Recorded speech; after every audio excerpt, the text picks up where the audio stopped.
Olá, pessoal, tudo bom? Vamos aqui para mais uma aula de geografia no 7º ano, né? Pessoal, nosso conteúdo, né, da última aula, da penúltima aula, nós falávamos sobre a questão ainda da miscigenação brasileira, da sociedade brasileira, a questão do respeito, do preconceito, e o aspecto vivencial que o Brasil tem, né? Tudo ainda dentro de estudos relacionados à população brasileira, né? E a outras etnias, outros povos, né?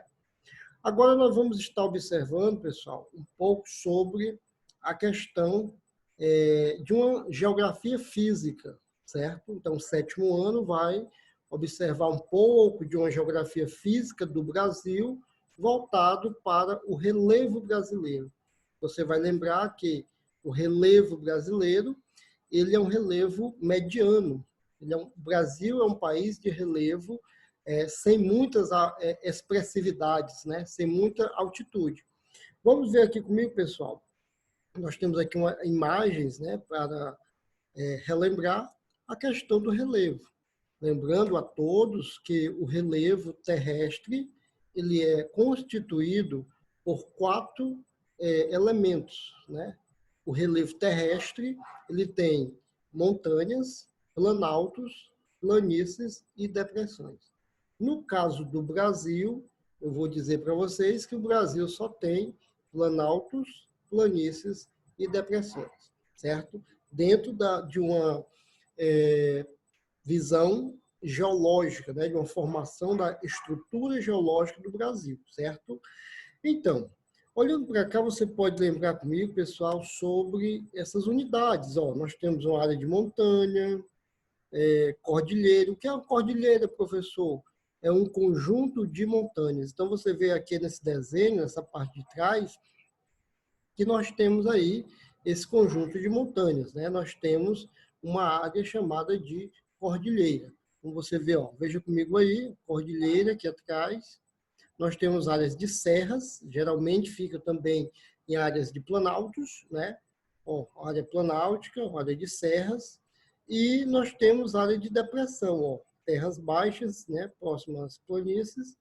Uma planície aqui plantada, você vê nesse desenho, e um vale. O que é um vale? É uma área de uma bacia hidrográfica, né? Uma área que uma enchente de um rio, ele vai estar atingindo essas áreas de vale, né? Essas áreas rebaixadas. Então, esse desenho é um esquemograma muito bonito, dá para você visualizar ali, visualizar e lembrar sobre as unidades do relevo, né? Que as básicas é o quê? Montanhas, planaltos, planícies e depressões. Além, claro, dependendo do relevo, tem outras unidades, como serras, morros, chapadas, cuestas, certo? Iceberg, vales fluviais. Então, muitas características dentro de um relevo. E aqui, mais abaixo, você pode visualizar comigo, pessoal, que nós temos uma cidade projetada aí numa área de morro. Ó, veja bem lá atrás, né, a presença de morros, né? Essa imagem ela lembra uma típica cidade do sudeste brasileiro, né? Tipo São Paulo ou Minas Gerais, onde tem áreas de morros bem arredondados, que nós chamamos de mares de morro. Mas vamos aqui apenas na classificação do relevo brasileiro, tá bom? Passar mais um slide para nós, pessoal, atentamente. Diz assim esse slide. O Brasil apresenta as seguintes formas de relevo: planaltos, planícies e depressões. Veja bem, boa parte do território brasileiro ele é constituído de planaltos, né? Onde tem algumas serras, algumas chapadas, estruturas geológicas, são rochas mais rígidas, né? Que nós chamamos no Brasil de rochas cristalinas, tá certo? E são áreas planáveis, como o Planalto Central, onde tem a nossa capital, que é Brasília, né? O DF, o sul do Piauí, o estado onde nós moramos, são áreas já planáuticas. Agora aqui Parnaíba não, onde nós moramos aqui no litoral do Piauí, aqui são terras baixas, né? São áreas de planícies, No caso, planície costeira ou planície litorânea, tá certo? E o Brasil vai ter também, além de planícies, as áreas de depressões. Professor, o que é uma área de depressão? É uma área bem rebaixada, né? Onde ela tem ao seu redor são terrenos mais altos e aquela área fica rebaixada ao meio, né? São como se fosse o fundo de um vale, certo? Então, é uma área de depressões, são terras baixas. Diz mais para nós, o território brasileiro apresenta altas o território brasileiro não apresenta, veja bem, não apresenta altas montanhas. O professor apresenta baixas? Tem alguém que chama de montanhas algumas áreas de serras no Brasil, né, que ultrapassam os 300 metros de altitude, e aí chama de montanha.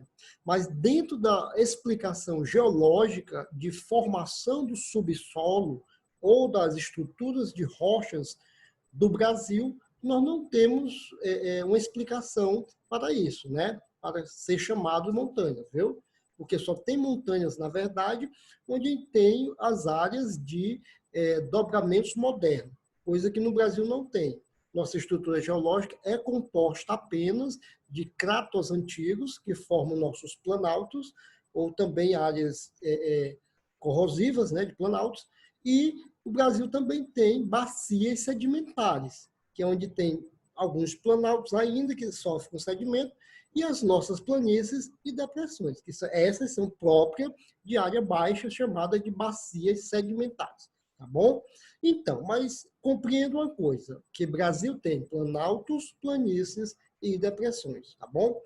Como eu disse, por exemplo, Parnaíba é uma cidade de planície, já Brasília, capital do Brasil, é uma capital de planalto, que fica nas altitudes mais elevadas. O Brasil apresenta altitudes modestas. Cerca de 85% do território brasileiro apresenta-se com altitude inferior a 600 metros. Então, veja que o Brasil não é um país de altitudes.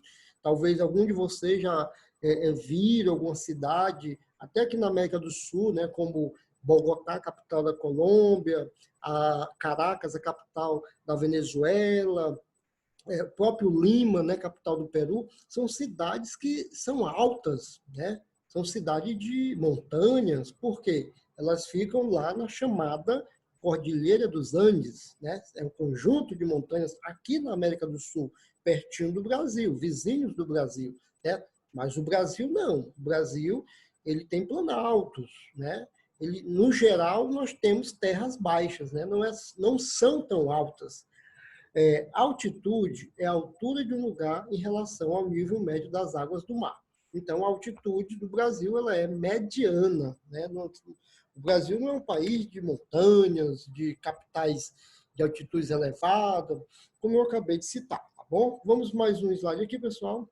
Opa! Classificação do relevo brasileiro. Nós temos aqui uma primeira classificação do relevo brasileiro, que é da década de 40, 1940, que foi a classificação de um geógrafo chamado Haroldo de Azevedo. Para Haroldo de Azevedo, lá na década de 40, o Brasil só tinha o quê? Planaltos e planícies. Aí ele vai dividir o Brasil apenas em planaltos e planícies, especificando alguns. Veja comigo, ó. O que Haroldo de Azevedo diz? Ó? De acordo com essa classificação, o relevo brasileiro foi dividido em planícies e planaltos. Quem era planície? De 200 metros para baixo. Quem era planalto? De 200 metros para cima. Então, 200 metros para baixo era considerado área de planície. 200 metros adiante ou para cima era considerado, segundo Haroldo de Azevedo, áreas de planaltos. E assim ele fez o relevo brasileiro, ou seja, ele classificou o relevo brasileiro lá nos anos 40, tá certo? Então, ele vai classificar em quê? 8, veja no mapa, ó, 8 unidades, está aqui. Planalto das Guianas, 1. Planalto Amazônico, 2. Planalto Central, 3. Planalto Atlântico, 4. Planalto Meridional, 5. Então, veja bem, 5 planaltos ele classificou e 3 planícies. Cadê elas? Bem aqui, ó, essa amarelinha, essa amarela aqui, ó, na costa, planície costeira, planície do Pantanal, aqui ao lado, eu estou circulando, e planície do Pampa, né, que é os Pampas gaúchos, né, as áreas de gramínea, de gramas, de campos, viu? Então, anos 40, Haroldo de Azevedo divide o Brasil apenas com planaltos e planícies, formando-se 8 unidades. Pronto. Outro geógrafo, já depois, classificou também segundo a visão dele. Veja aí, outro geógrafo, né? Agora vamos falar de quem? A classificação de Aziz Absaber. Professor, que nome é esse? Ele descende de árabe, né? Então, o professor, geógrafo, geólogo, Aziz Absaber, também deu a sua classificação para o relevo brasileiro. Ele diz que o Brasil continua tendo planaltos e planícies. Então, o segundo geógrafo a classificar o relevo do Brasil diz que o Brasil continua tendo planaltos e planícies. Só que ele vai aumentar mais 2 unidades em relação à primeira classificação de Haroldo de Azevedo. Ele vai incluir agora, você pode ver aqui, ó, Planalto, veja comigo no mapa, Planalto do Maranhão-Piauí, esse cor laranja, Planalto nordestino, esse cor aqui, ó, goiaba, né? Então, sendo assim, ele apenas aumentou mais 2 unidades de relevo em relação à classificação anterior de Haroldo de Azevedo. Então, o Brasil continua agora com planaltos e planícies, agora com 10 unidades. Depois desse, tem o terceiro. Foram 3 geógrafos que classificaram o relevo do Brasil. Esse terceiro, olha aí comigo, vou passar aqui, que agora vamos falar de Jurandir Ross, né? Então, veja, já falamos de Haroldo de Azevedo, o primeiro geógrafo a classificar o relevo do Brasil lá na década de 40. Falamos agora de Aziz Absaber, né? E agora vamos falar de Jurandir Ross. Jurandir Ross, ele vai classificar o relevo do Brasil, certo? Já nos anos 90, e ele vai dizer que o Brasil vai ter planaltos, planícies e agora também as depressões. Então, só nos anos 90, com a classificação de Jurandir Ross, que ele vai incluir as depressões, formando assim, portanto, segundo ele, 3 unidades de relevo no Brasil: planaltos, planícies e depressões. Como você pode ver aí essa explicação no slide. E essas 3 unidades, né, planaltos, planícies e depressões, dividindo-as todo, vai ter quantas unidades no Brasil? 28 unidades de relevo, segundo esse último geógrafo, nos anos 90, que fez essa divisão do relevo do Brasil, chamado Jurandir Ross, né? Veja no mapa comigo, para a gente encerrar essa aula, essa classificação última de Jurandir Ross. Opa, está bem aí. Se olhando para o mapa do Brasil, é um mapa físico, é um mapa do relevo do Brasil, que mostra para nós as 28 unidades de relevo do Brasil, segundo a classificação de Jurandir Ross, certo? Então, veja que ele vai mostrar para a gente, ó, planaltos. Quantos planaltos? 11 planaltos. Olha para a minha seta aqui, ó, para o meu mouse e veja, 11 planaltos. Vai desde a Planalto, ó, Amazônia Oriental, Chapada da Bacia do Paranaíba, Planalto e Serras de Goiás, Planalto da Borborema, Planalto Sul Rio Grandense. Então, ele divide 11 planaltos. E depressões? Ele vai dividir, Jurandir Ross, em mais 10 depressões. Você pode ver aqui, ó, 10 depressões, ó. Nós temos aqui 10, ó. Vai depressão amazônica, ocidental, depressão marginal norte amazônico, pula aí, ele vai para depressão cuiabana, depressão do Tocantins, depressão, ó, da periférica sul rio-grandense. Então, ele esmiuça, colocando muitas unidades de relevo. E aqui do outro lado, vai ter as áreas de planície.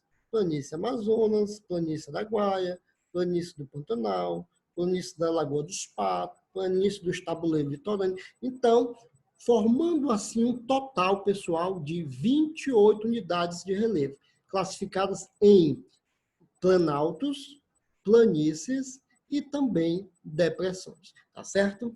Então, essa foi a aula de hoje, falando apenas do relevo brasileiro, que é modesto, que é de terras não tão altas, e da classificação do relevo do Brasil, feita por geógrafos brasileiros. O primeiro, dos anos 40, Haroldo de Azevedo, né? O segundo, Aziz Absaber. E o terceiro, agora por último, que estamos olhando o mapa dele, é justamente o Jurandir Rosa, tá bom? Então, fico com vocês esses estudos que posso estar compreendendo e aí até a nossa próxima aula, pessoal. Um grande abraço para todos, tá certo? Até mais.